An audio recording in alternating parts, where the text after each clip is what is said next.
Dr. Robb Kelly, how have you been? Amazing, man. Absolutely amazing.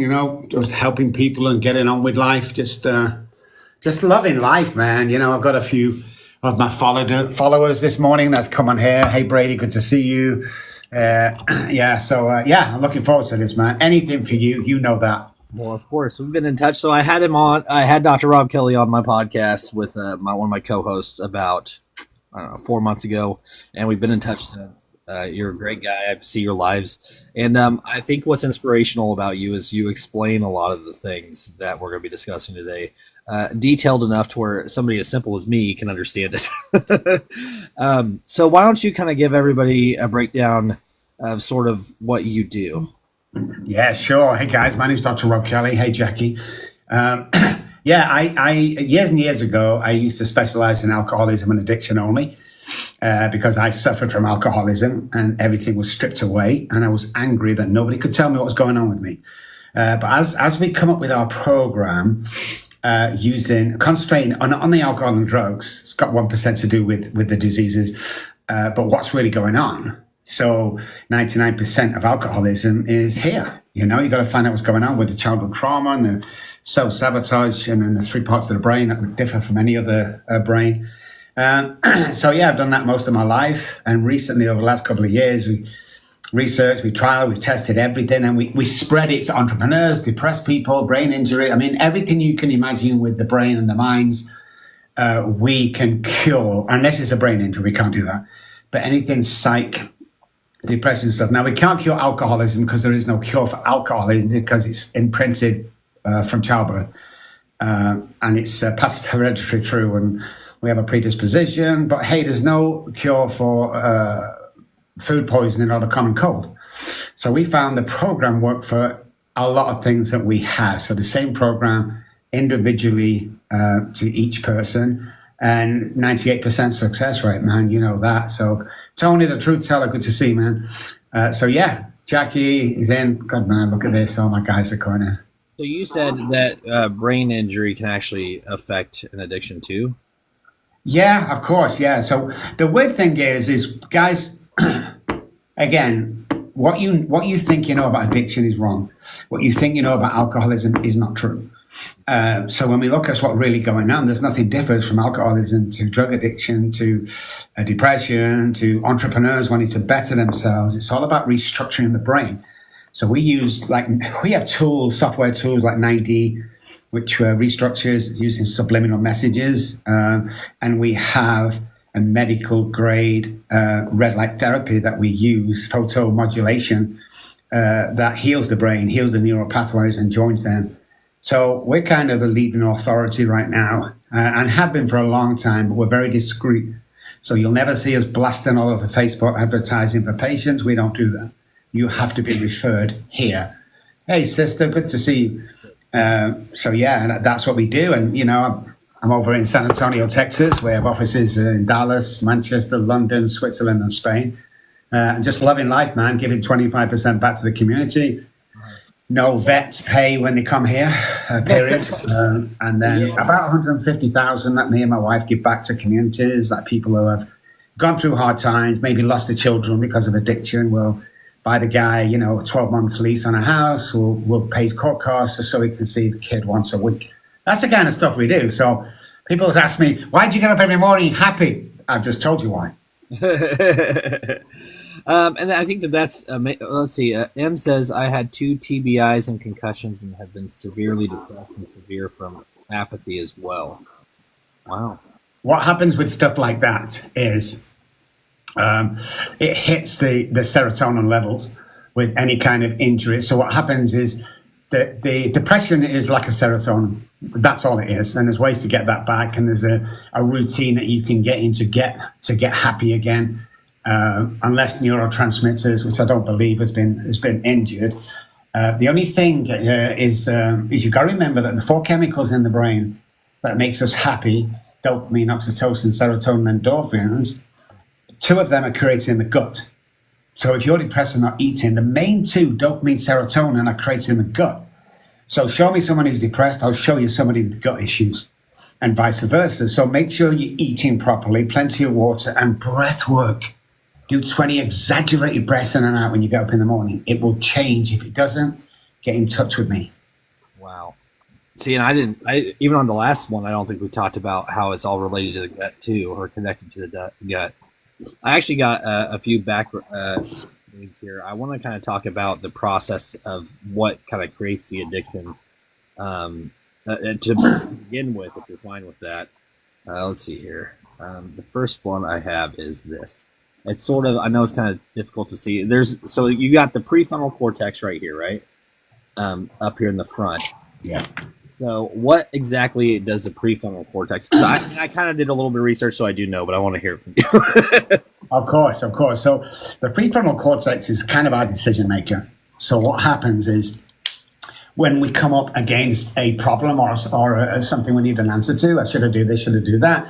I've been hit by a car, what do I do, what do I do?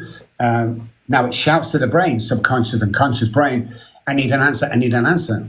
Okay, the subconscious brain is the prefrontal cortex is very good at that, and it's very quick at that. But here's the problem. It doesn't have to be the right answer. So if you're living in the subconscious brain, not the conscious brain today, most of the decisions you make will be bad. The subconscious brain wakes us up in the morning, guys. Yeah. Why does this guy, so there's two guys fighting for your attention all day long. Subconscious brain wakes us up, and that's because this guy thrives in hypoxic situations.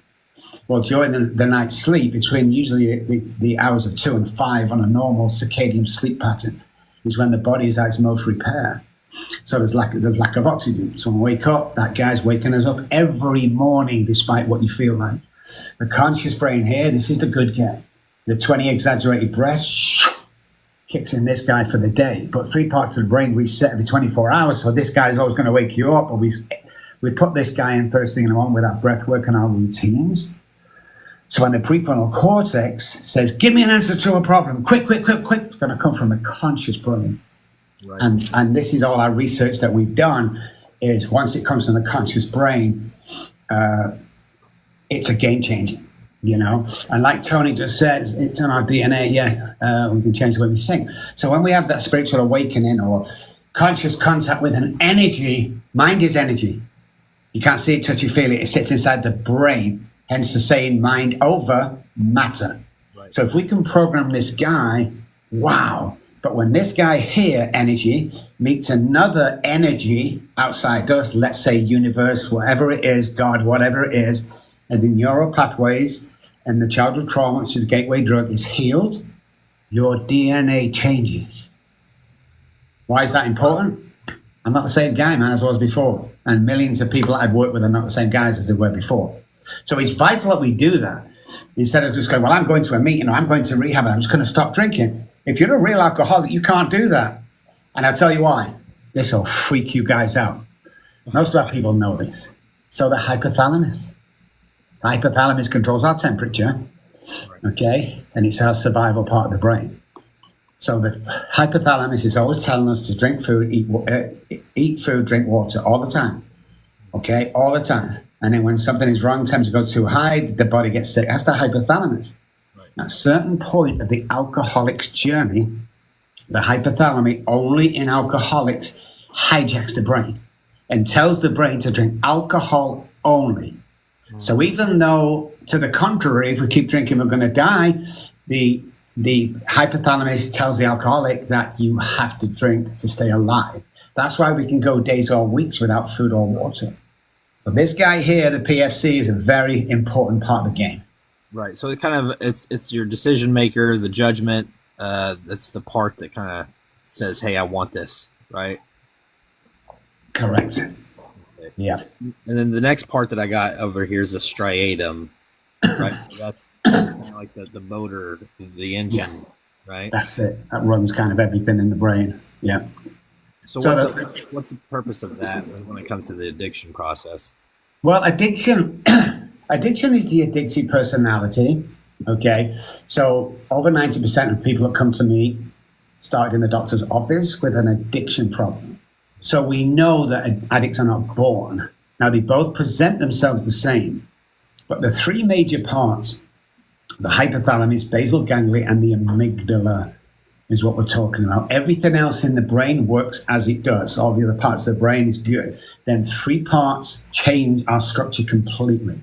So hence that, at the beginning, it used to piss people off. Alcoholics are born drug addicts are made. You go, no, I'm just as bad. Yes, you are. I get it. You don't have the predisposition passed down from generation to generation. Then we traced it back to imprinted cells, fetus level. So you were always meant, to go down this road unless you just didn't drink at all. Whereas addicts, they take something and they keep taking and keep taking, get addicted to things easy. You can tell an addict, you're either all in or you're all out. You're never halfway. Same with alcoholics. So that part of the brain actually runs. So we've tied food to addiction. We've tied childhood trauma to everything that's wrong with you today. Childhood trauma is the gateway drug, man. And I'm not talking about, I had a car crash when I was 6 years old. That's not what we're talking about, guys.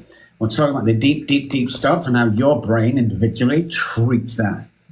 So me and my brother on the kitchen table, when we were about 6, 7, 8, 9, I don't know. True story. We're on the kitchen table and my mom walks in and she says to both of us, get down off that table. Oh my God, you idiots, get down before your dad gets in. My brother jumps down and I freeze. Remember, imprinted cells before birth. What I hear, get out off that table, you stupid idiots. And I freeze. So when we get into the epigenetics and the way the cell structure works inside people that are predisposition, it's a game changer, man. Well, if I could just stop drinking, well, yeah, you can't do that on your own if you're a real alcoholic, because all that happens is that basal ganglia we talk about, the repetition, strength, and conferred part of the brain. This is how when I say alcoholic, the depression, everything else. So what happens is at 12 o'clock, we go on a bend or we relapse. At 10 after, we feel awful. At 20 after, the wife comes home. At 1:30, the kids come back into the house. At 22, we get that job offer we've always wanted. And at 10 to, we fuck everything up.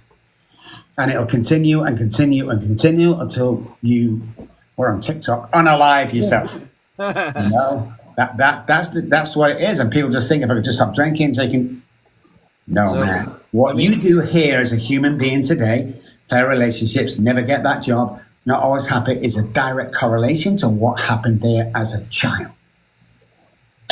Well, I think that you talk about like the dopamine too, like the dopamine, which obviously is part in here as well, is fuel. I mean, that's the fuel behind it, right? That's so like if you find like that thing that you're addicted to or whatever it is, that dopamine kind of kicks in whenever it's around, right? Or there's like a trigger. So we try and test everything we say before I open my big mouth. So we tried this. So the dopamine level in addicts. Okay. So we asked people who chronic relapses, great friends of ours, never too much danger, but when you want to relapse again, God forbid, give me a call. We'll come round, we'll collect you, and we'll take you to the place. We'll give you a little bit of money. Whatever you do with that, it's none of our business, and back. And we monitor. We got heart and head to monitor everything. So this is how strong the dopamine is. We picked him up. We drive to the drug dealer. He goes in, does the deal, comes back out. He can't use it in the car. That's the deal. We drive back home. He goes back in his house, and that's it. The most intoxicating part of that, because of the dopamine, was the drive to the dealer. Not the drug. Or not, it's the drive to the dealer. That's when the dopamine is at its highest. So you're more excited about that. Take the drug and we're passed out within minutes. Take the alcohol, we're passed out within 10, 15 minutes if you drink like me. But 100% driving it, 100%. So when we talk about like that drive too, so like it's not even the actual effect of it. It's just the want and the to take it. I mean, when I used to relapse to go for the first drink, but that only lasts a short period of time. Right. It's to walk to the liquor store. So when that period of time is gone, alcoholics just keep drinking. We can't stop. But when we get clean and sober, we build empires. Yeah. We become leaders because we can't stop once we turn it on. The addictive personality and the addictive brain is the most fascinating brain in the world. And if you don't believe so, they're the guys running Google and Apple and Tesla. Them addicted, their minds and addictive personality. So if you think for a minute that your addiction is a hindrance to you, it's a fucking superpower, guys. It really is. And as my old sponsor used to say to me, Rob, get your shit together. There's people unaliving themselves out there, waiting for you to get your shit together. And it's so true. You can heal from anything pertaining to sight. You really can 100%. We've cured addiction. We've cured childhood trauma. We've cured anxiety, depression, the PTSD. We've cured all that. And this program is amazing because the brain is amazing. But people don't look at that. They look at the substance. If I could just stop watching porn, if I could just stop taking 1%, man, that's all it is. The rest is here. And you've got to really know what's going on here before you can cure it. Right. Hey, so M did say, is it possible to fix or heal the brain? 100%. 100. Calling neuroplasticity came out about 15 years ago when the medical fraternity, found out, funny enough, that we can change neural pathways and heal. However, in 1938, the guys that wrote the big book called it a psychic mind change, a change of mind. So you can repattern, because everything's in a pattern, and remove neural pathways that are self-sabotaging. You see, 300 neural pathways die every day.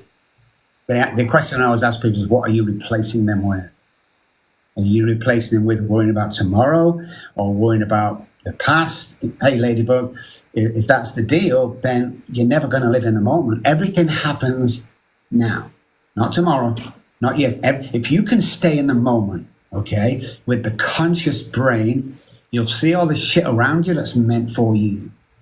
But very few sit in the moment. They're worried about, yes, Dad, I'm going to get the money for this. What about today, man? You could, God forbid, get hit by a car tomorrow. You don't know. So today, what can I do today to change the world? What can I do today to move forward? And I'm going to start an empire. We was working with a guy many years ago, and he was miserable, failed businesses, all this stuff. It's not the business. There's loads of money out there. It's not anything like that. It's you. When we fixed him, I said to him, what do you do in your spare time? And he said, I'm not going to tell you. I'm embarrassed. I'll be embarrassed. What it is. I knit socks. Wow, really? Why? Well, I knit them from my mom and dad and everything like that. It's amazing. Here's your deal. I've built you a website. Your business cards are on the way. You need to sell 3 pairs of socks this month. Can you do that? I'll do my best. He sold 5. That guy owns the biggest sock company now in the world. The company that gives a pair away when you buy a pair. Well, don't tell me you can't achieve anything. It's just not true. I mean, look. I'm not into politics. Nobody's done anything for me since I've been here. I guess most of you guys are the same. So forget your political views for a second.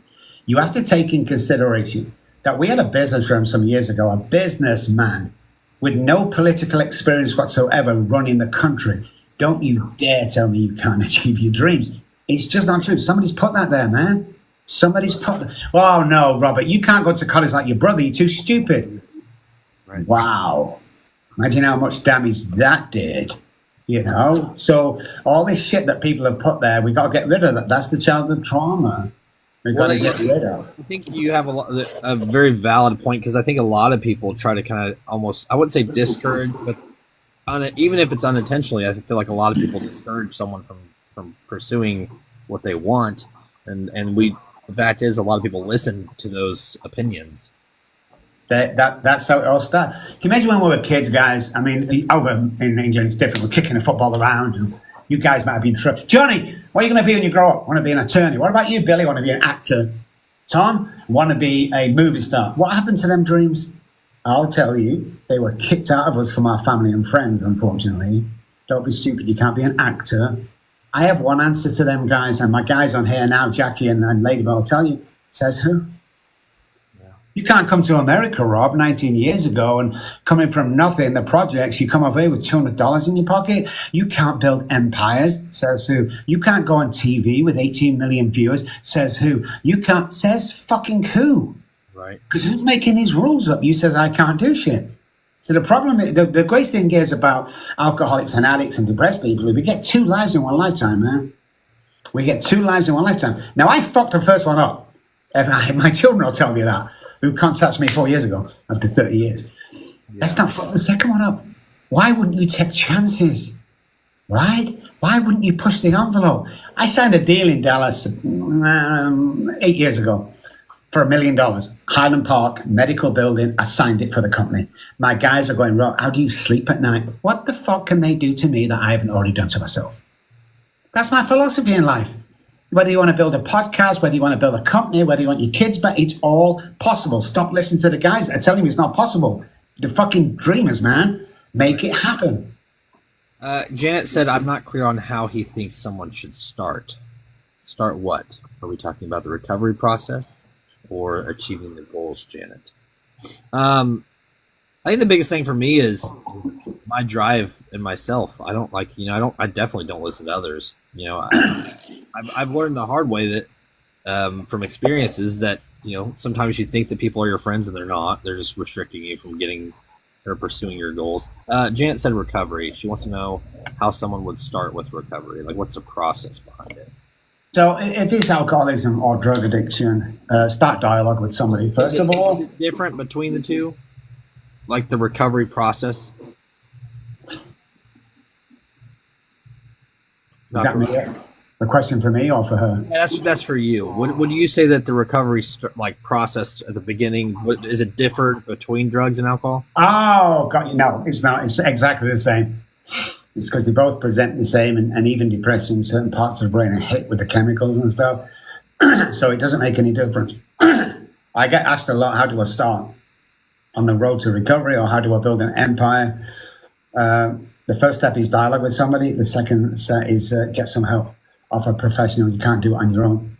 But hey, Coach Joe, how you doing? But yeah, and it's real easy. People will tell you it's not. I get, it's like we believe in the doctors too much today. I get depressed. I go to the doctor, gives me pills. When people come to me, they go, Doc, I'm so depressed. I want to commit.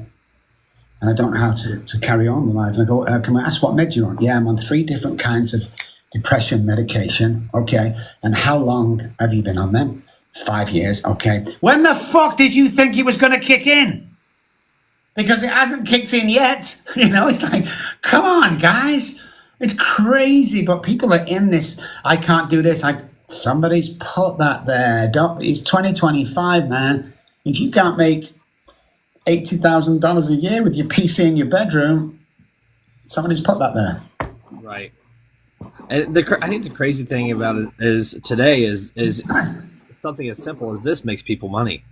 Just talking to people. Yes. People do what we call doom scrolling, which is an addiction in itself.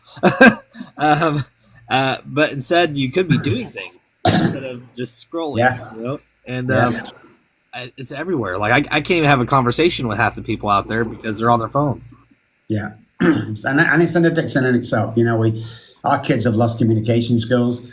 They've lost the part to be intimate with another person. I don't mean sex as being intimate with best friends or something. We can't do that. Loads of kids can't do that. I've seen what you've seen. There's people texting across the fucking table at dinner. Okay. It's crazy. I mean, if you want to try and come away from that, put your phone down for 4 hours at night time. Put it down. In fact, if you have got a phone issue and you don't understand alcoholics messing up their lives or alcoholics or drug addicts, place your phone on the table where you can see it, while you're in the living room watching TV, and every time you look at the phone, that's how an alcoholic and addict feels. M says, I've been doom scrolling every day. I can't do anything anymore. Well, that's not true. That's definitely not true. Yeah, definitely. Somebody's put that there, girl. I'm telling you that now. So what you have to remember. I want to talk a little bit about gray matter, because during a little bit of the research before today's live, I did scroll across something that said that the gray matter in the brain actually reduces over time with addiction. Yes, it does. I mean, obviously it does. And it's also age that does it. Hence the onset dementia and all that stuff. So age itself does that. Now, the myth around alcoholism is every time you drink, you kill brain cells. That's not true. They just go grey, like you said. Can you restore that grey? 100%.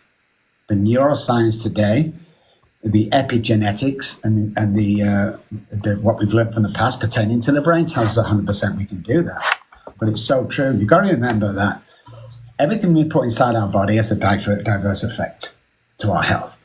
So 90% of food we eat is plastic food. It's not real food. It's GMO. It's seed oils, canola oil, sunflower oil, which it unalives us because it clogs arteries up. It's not meant to be eaten. So what happens is, let's say I can't methylate, I don't know, onions, for instance.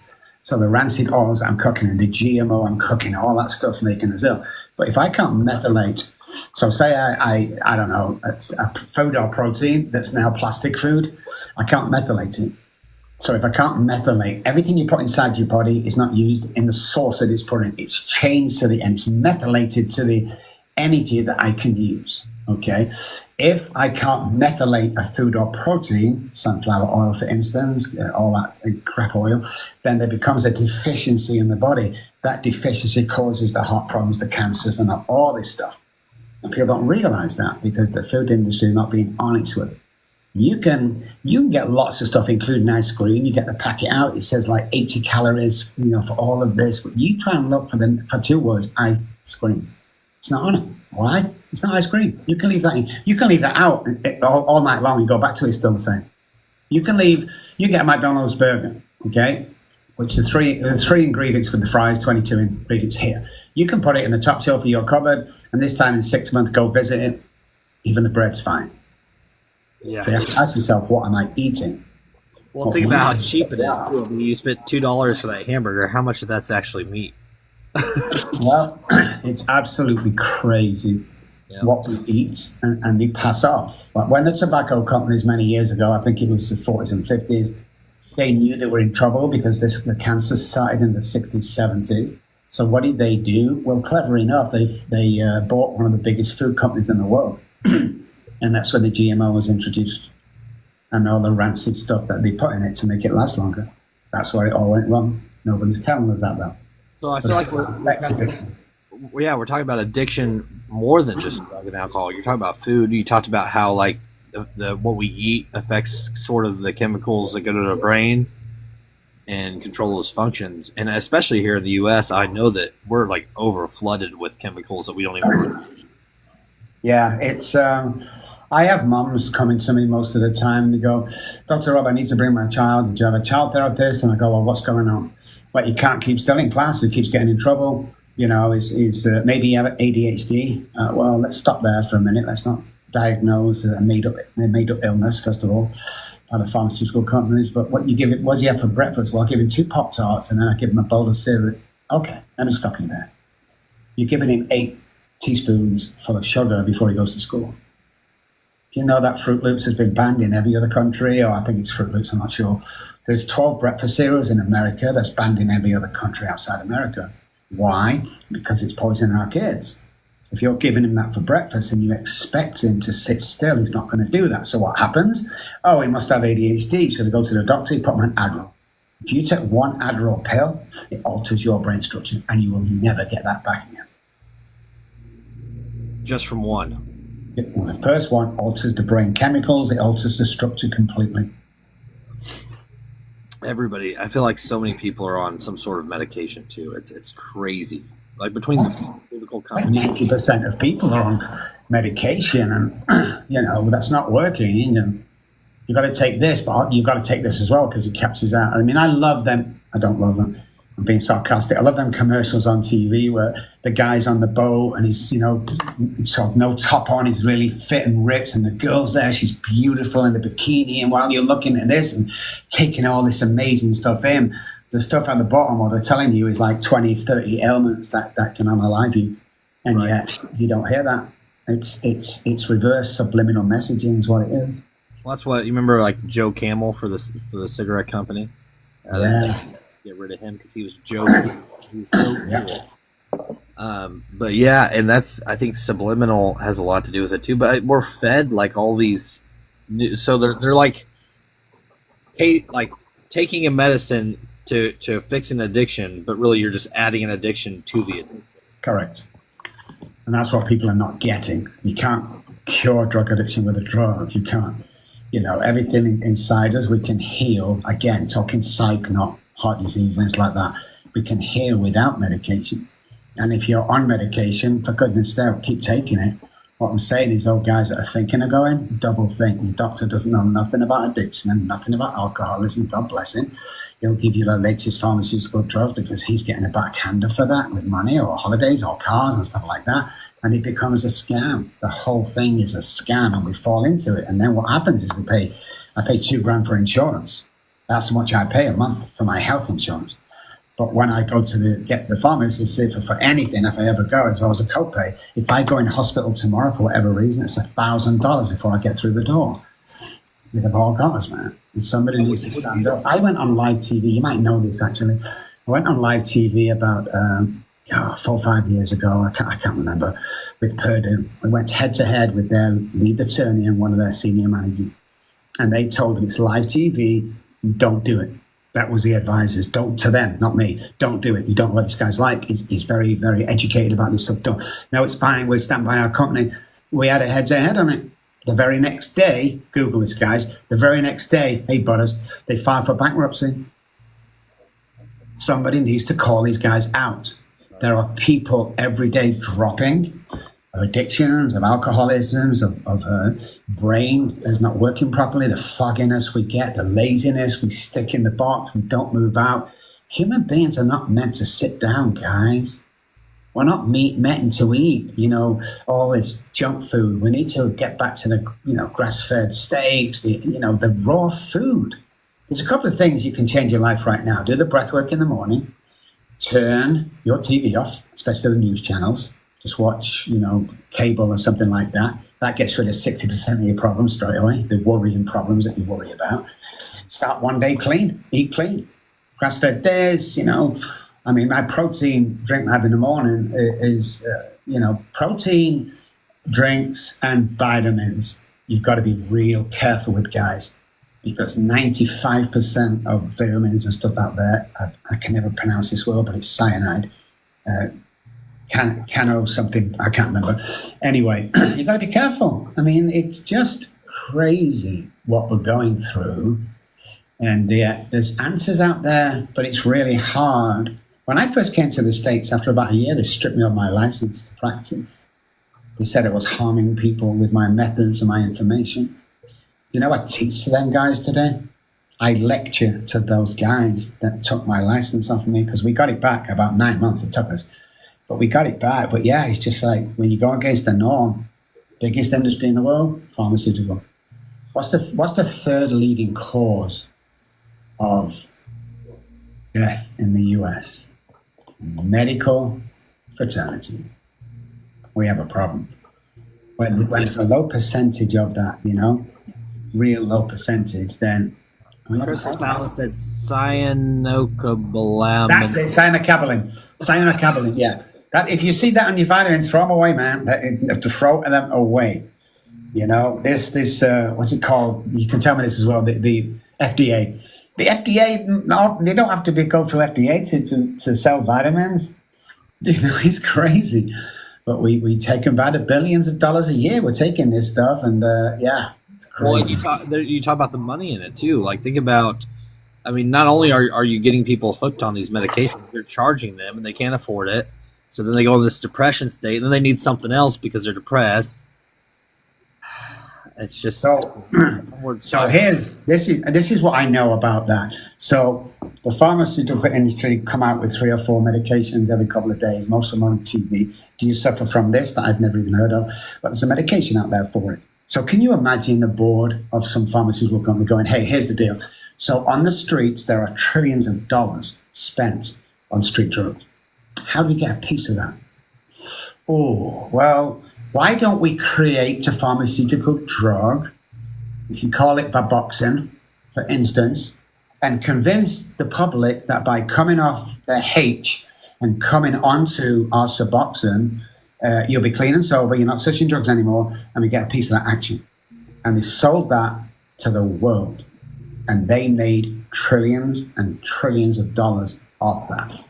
Right. The Suboxone is meant to be a taper by nature. If you're still on Suboxone 4 to 8 weeks after you started, it's not a taper, man. You think the brain knows the difference between pharmaceutical drugs and street drugs? No, it doesn't. Emily said we need a system for low-income people. Yeah, we do, and it's crazy, but we do. The system is not set up for working class or lower class people like me. I come from the project. I was homeless for 14 months and unalived myself twice on the street. I get it. There isn't any, and it needs to do. So my aim in San Antonio is a 100-bed facility. 50% is like a normal paid thing, and 50% is for people either homeless or trying to get the stuff together. There'll be a free medical insurance for you in there. There'll be a clothing store. There'll be a place to get houses. There'll be benefits. There'll be all kinds of stuff in there that we can get through. Because, yeah, you're right. It's that and vets. It just breaks my flipping heart, man. And I mean, I know we've been talking about a lot of this, the depression, all that, and I think that the hardest thing is the people that want to start are scared about starting because they don't have the necessities to do it.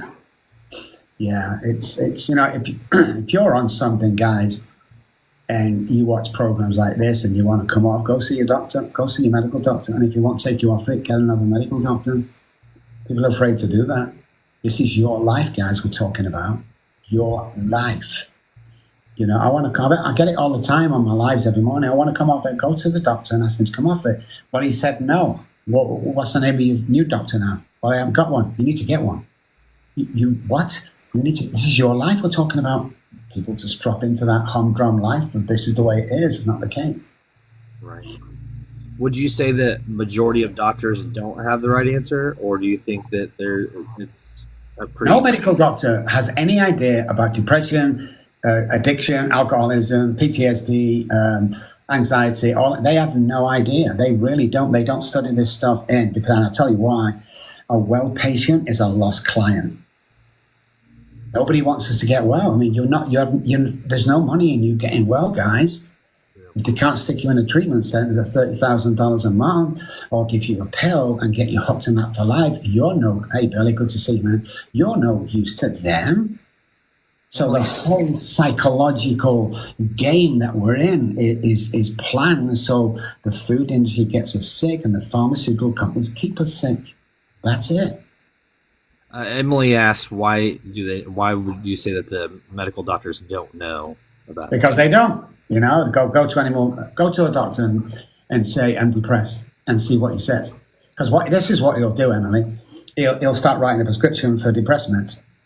It's just like a serotonin. It's nothing else. Yeah. But what he won't do, if you go to the doctor about depression, he's not going to ask about your personal life, your work life, your eating habits, your exercise, children to get on with. He's not going to ask any of that. He's going to sign a prescription for you. I proved it over 30 years of being in this industry, over 10,000 personal patients dealing with doctor upon doctor that I lecture to, and they'll admit at the end of the day, it's a scam, and they don't know anything about that. They just prescribe. Why don't you sat? Now, I know time is money, but you should be sat with your doctor or psychiatrist for at least 20 minutes talking about what's going on in life instead of just prescribing. Howard says, hey, Howard, great to see you. Doctors don't study nutrition and exercise. They don't. Emily did say that hers does talk to her about those things. That's awesome. It's a one-off, believe me, Emily. You're very lucky. Yeah, stick with that guy or girl, definitely. The majority don't. Yes. Crystal, this is being recorded, yes. Hopefully, as long as none of these words get us, blocked, which I don't think we have, but... I really appreciate you coming on here, Dr. Robb. And I think so for those of us that are in here and we're listening to you, first off, I appreciate it. And I wouldn't even say I definitely had an addiction at one point. I don't anymore. But you can't just stop. And I think that we kind of mentioned it earlier, but for those of us who are in here or going to, when you start, obviously, just quitting is not the right answer either. No, I carry a bottle of vodka around in my car at all times. And that's because if I go and pick up a patient that's sick and needs to get into a hospital, we keep feeding him little bits of that alcohol until we get him there. I mean, I don't think our studies show that you can't actually die from reducing drugs off, like medical drugs, but it sure feels like it. But alcohol is very, very dangerous when you just stop, especially if you're drinking copious amounts. So everything's about balance. Everything's about being sensible. Go to your doctor or the therapist. And I always ask doctors this when I meet them. Do you have any alcoholic or drug addicts on your patients? Yeah, loads. Have you been through that stuff yourself? Oh, no. That's a red light flashing for me. I think alcoholism and addiction are the only two illnesses, and it is an illness because of the hypothalamus and basal ganglia with alcoholics.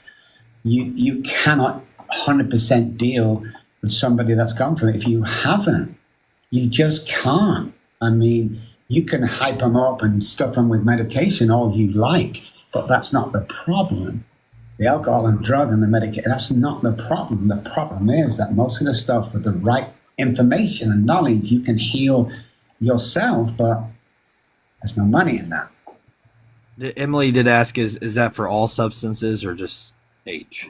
I'm guessing. No, all substances pertaining to the addiction and what it can cause. It's stuff like that. Emily, you've got a great doctor. I'd love that. I mean, we have a handful of doctors we work with that we love.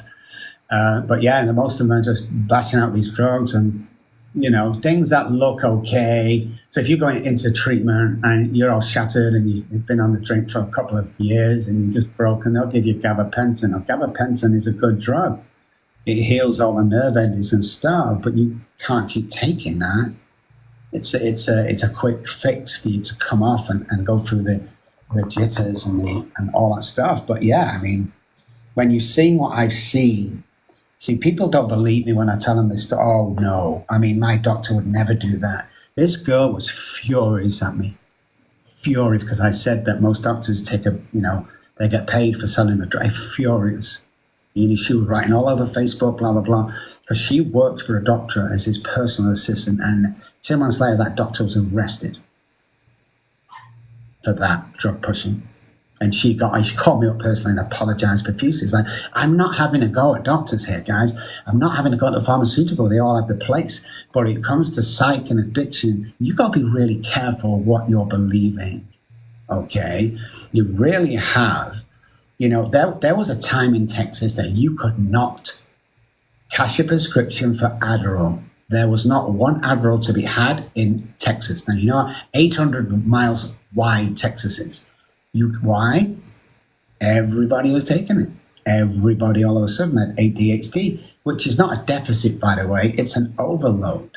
And the reason why it's an overload is the food that we're eating. So every school kid was on it. It was just absolutely ridiculous who was taking that.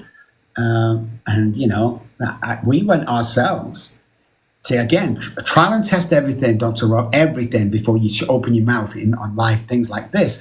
I went to the first doctor. I can't think. I'm foggy. I'm bad. While I'm talking to him, there you go. Prescription for Adderall. It'll make you feel, okay, thank you. I don't need that. Thank you very much. Why didn't you ask this and walked out? Second, exactly the same man wrote me a prescription for Vyvanse. Okay. Third doctor, I've got day I think I should be on Adderall or something. Yeah, that's not going to happen in my office. What? Yeah, we don't do stuff like that. My name's Dr. Robb Kelly. We have a practice. We'd love to partner with you. And we still work them doctors today. There's some brilliant doctors, but there's a lot that either don't know, can't be bothered. They've got 4 minutes to see a patient. And it's beneficial for them to write that script. Right. And Emily just said that Texas is huge and Houston has pharmacies on every corner. Yeah. Crazy. I do know, like, here in Kansas and Missouri, like, they actually restrict pharmacies. They have a cap as to how much of certain opioids or whatever they can give out.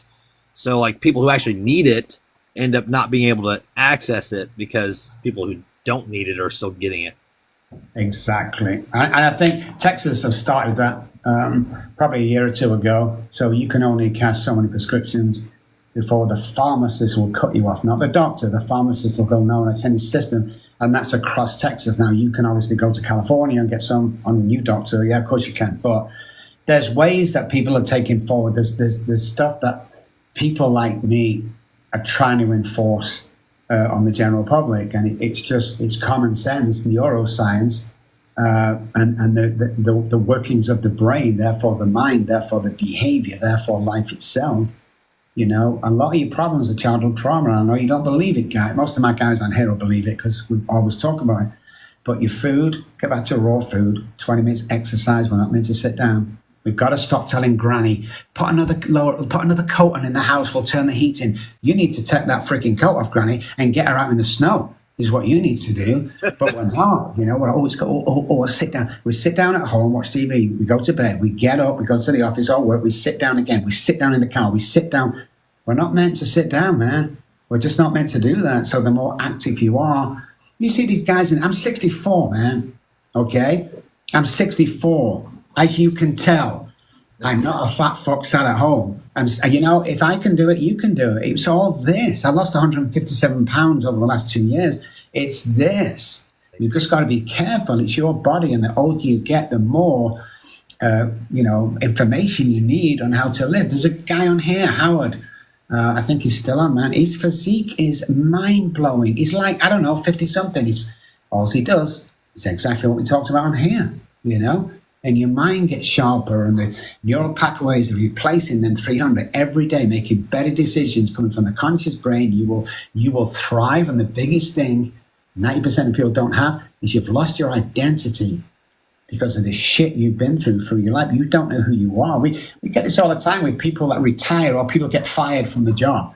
You get let go and you've been there for 20 years. That's their identity. That company is your identity. You think they care about you? They just let you go. You got no identity. You know, if you passed away tomorrow, God forbid, you know, you'll tomorrow on the day after, your boss will be advertising that job. Or your friends and family will come to the funeral, and for 20 minutes, they're going to be sad, and then they're going to talk about work and holidays and stuff like that. And in about 6 or 7 months' time, the partner would have forgotten all about you. She celebrates that special day, but she'll have another guy or girl in her life, whatever. It's just, you've got to live now. We haven't got time, guys. Everyone thinks they've got time. 1 minute I'm waving them off to kindergarten, the next one at college. You don't have time. Again, how do we know this? There's a proverb I really like that says, time never gets tired of running. Oh, I love that. I love that. So we asked lots of people in care homes, friends and family and stuff like that. And the one thing, the common sentence was, I thought I had more time. And we don't, you know. It's just 56, Howard, sorry, in 56. No alcohol for 4.5 years. The guy looks amazing, man. He looks as if he's in, and I'm not just saying this because he's on, you know me, Howard, I don't bullshit anybody. He looks as if he's in his late 30s, early 40s. I mean, come on. That's all for everybody. Emily said she had an epileptic seizure behind the wheel when it opened her eyes. She said it took an instant. Yeah. Emily sounds like a clever girl. I love it. All that stuff. Pretty sure she's in the same state as you, running for Senate. Yeah, Houston will be down there shortly. Might have to hook up and we'll take you for lunch or something. Dr. Robb, I want to give you a big shout out. I appreciate you coming on here. You know, I'd like to, consider you a friend of mine since we met. We stay in touch here and there, so it's nice. And I just want to say thank you for giving me the opportunity to have you on to talk to some of my followers and do this. I'd like to be able to do this, more often because these kind of talks are very helpful. Even if I'm not even an addict and I enjoy this, the information that I can pass on to people who do have that. You know what would be cool if we did it once a month and we made a big deal out of it and we started getting thousands and hundreds of thousands of people to follow us, and this information needs to get out there. And I wouldn't do this for anybody else, by the way. Most of my guys on there will tell you, but I think that you're great at this. You're just amazing. We need to speak more. I'm bombarded. I have people around me that, people answer my texts and stuff, and I don't get that personal touch. So we're going to make sure that happens going forward. Let's do it once a month, man. My platform and yours. Let's do it. And this is actually both of ours, so it's even better. Oh, nice. Oh, yeah, I'm pissed. I love it. Thank you so much. Yeah, that's why. So you got your followers on your side. I got mine on mine. That's why I bring up some of these questions, because you don't see them. Janet did have a question before we wrap up. Can we ever social drink again? If you're a real alcoholic, and the reason you can tell it's a predisposition, can you trace it back 3 generations? If it's yes, then add that to the childhood trauma, which means you're a real alcoholic. That means you can never drink alcohol again safely. Once you start, it starts everything up. If, we get misdiagnosed, Jimmy around the corner drinks every day, he's an alcoholic. Alcoholism is the only self-diagnosed illness. So if you're binging, there's no alcoholism in your family, of course you can. Come off for 6 months, see how you feel. You can drink successfully, no problem. A lot of people think they're alcoholic, but they're not. They go to meetings, only to find out when they're 50 and 60, they don't have an alcohol problem. They were just being silly at college and stuff like that. So it's really important that you find out about it. I'd hate anybody to get to the 60s, man, and go, oh my God, I wasn't an alcoholic. There's a guy that I met years and years ago, 17 years ago, in Dallas. Great guy. He ended up driving me all over the place to speak. But his son used to go, and the son was 16 years old, and he used to go to meetings. His father convinced it's a family illness and he's an alcoholic, so he never took a drink. When he got into college, he called me up. The guy was pissed with me. He said, is the young kid called me up? I don't know whether I'm an alcoholic or not. I said, well, go drink. What? Well, go drink, find out. And he did, and he wasn't. He could drink 1 or 2, go home. And 15, 16, 17 years on, still doing the same. Don't be labeled with that stuff. Do some homework on yourself. Yeah, good. I think the research has a lot to do with it too, or finding somebody who's willing to help you, rather than to just tell you go get a prescription. Yeah. Well, unfortunately, that's the state of the country. But like Gary Brecker, me, and all them guys are changing. We're trying to change that, man. So, and you can imagine when I first came here, and even now, people go, that's just not true. Like my sponsor said, it's like, God bless you, man. But I'm one of the highest educated people on addiction in the world. I'm definitely the highest paid. And I know money doesn't bring the happiness, but at the end of the day, they're not paying me because I'm stupid. They're not paying me because I don't know. The patients that come are not paying what they pay because I don't know. The government doesn't have me writing white papers. I don't write from a clean hospital, which is Harvard University's hospital on addiction, if I didn't know anything. So trust me when I say this, I'm not having to go at anybody, medical fraternity, anything, man. If you take drugs, great, keep doing it. I don't give a shit, to be honest with you, because there's one thing I have in this world. A, I don't care what you think of me. And B, I've got one thing that a lot of people don't have. I have enough. I have enough. And I just want to put this information out, save some lives, get people millionaires, help people, bigger platforms. The bigger your platform is, the bigger you can help people. That's all it is. And if you believe in God or universe, I'm telling you now, right? My daughter, after 30 years, got in contact with me 4 years ago. Okay? She says, hey, Dad, on a messenger text. Hey, Dad. She called me Dad. I want to see you, blah, blah, blah. Again, we have people around us. Within 4 hours, I'm on a plane back to England. I'm crying, and my wife's with me. He stays in a hotel. This is what happens, man, when you get clean, help people. We go around the next day. I'm all nervous. I can't knock on the door. I'm in fear. She opens the door. We hugged, we cried, we laughed in a few minutes. Then she took me by my hand. And this is where money cannot buy you this shit. She took me by my hand. She walked me into a living room and she handed me my 3-month-old granddaughter. Mic drop, walk out the room. Wow. And that's probably an experience you didn't think you were going to have. 30 years. And then about 3 months ago, my youngest daughter got in contact with me. Even my ex-wife sent me a text about a month ago saying how proud she was of me and that the kids, I pay the kids, I set up a payment thing, But I do have one question before we wrap this up. That's kind of like we've talked about the pharmaceutical industry and the food industry. Would you say that here in America, here in the U.S., it's worse than in other areas as far as like how much they're trying to force on us as far as pharmaceuticals or food?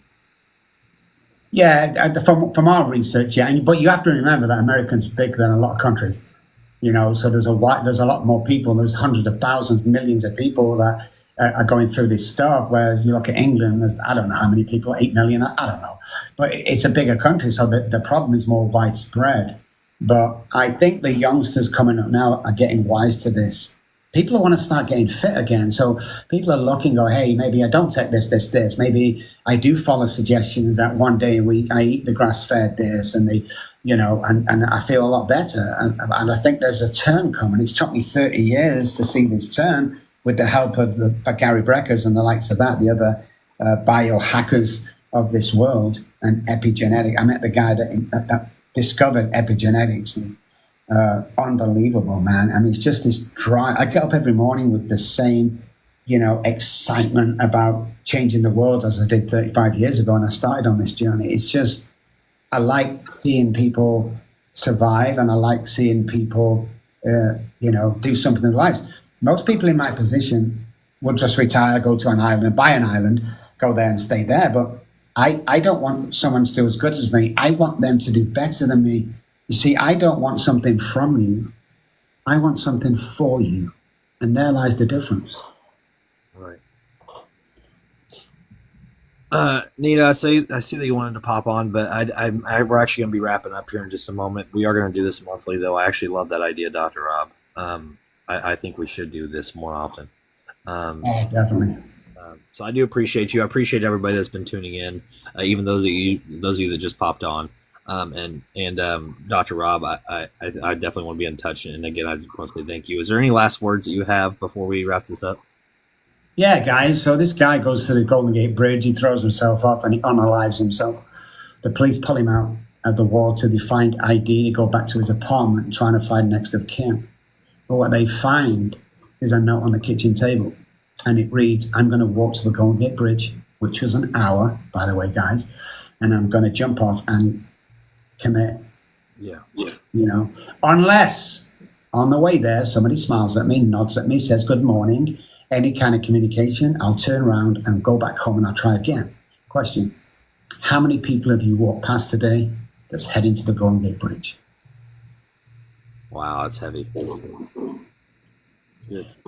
A lot of people that follow me, I post a lot of nonsense, a lot of stupid stuff, but I get a lot of comments about how it cheered them up, it made their day, they laughed, and that's why I keep doing it. God, I mean, it's just, guys, if you feel a bit depressed, call somebody up you're not spoken to for ages, and I bet they'll say one thing: "Oh my God, you've called just at the right time." Because that's what happens.